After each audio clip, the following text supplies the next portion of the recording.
Casting an eye to the sky, you'll often notice clouds, but have you ever considered how we can manipulate them? Welcome to the world of cloud seeding. A technology as intriguing as it sounds, cloud seeding is the process of artificially inducing rain.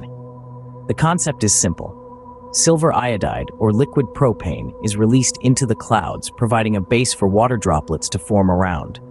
As these droplets increase in size, they eventually fall as rain. But it's not just about creating a downpour.